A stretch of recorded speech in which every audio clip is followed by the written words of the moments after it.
Жақсының аты әлемнің қаты өлмейді десек ағайын, өмірден өз өткенмен арқада өшпес ізі қалған КСРО-ның өнер тапқышы, Қазақстан Республикасының білім беру ісінің үздігі, белгілі профессор Дархан атамыздың бүгін ардақты ағайын ұрпақтары бір шаңыраққа көмей, үлкен бір қуанышта Ажаркүл апамызға құтты болсын деп келіп отқанымыз бар.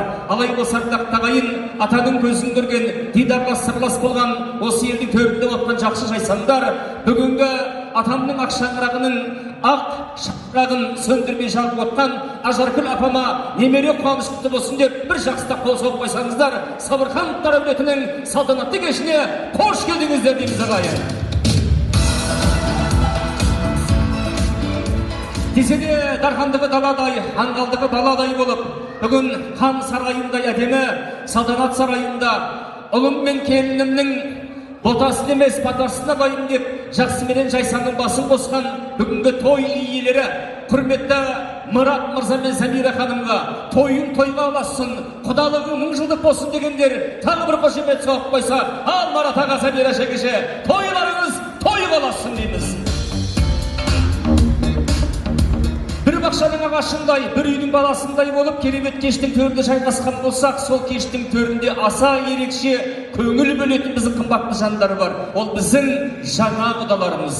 Төрде отырған Толғанай келініміздің әжелеріне, апаларына, анасына, аға жеңгелеріне, жалпы айтқанда Алғы елінің төріне құда болып шыққан жандарға қош келдіңіздер деп бір жақсылап қол соғып қояйықшы. Жаңа құдалар, құтты болсын құдалықтарыңыз.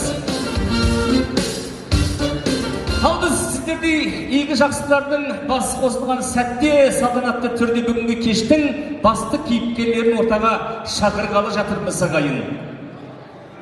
Ұлың жақсы болса басқа бақыт қонған-ай, келін жақсы болса көңіл оған тұтылған-ай, жас жұбайлар келгенде қошемет соқсақ болған-ай, орнымыздан түк тұрып, қошеметімізді құттырып, бүгінгі тіреулестігімізді ұқтырып, жандоспенен толған айды қарсы алады ағайын. Жас жұбайларды қошеметпен қарсы алыңыздар.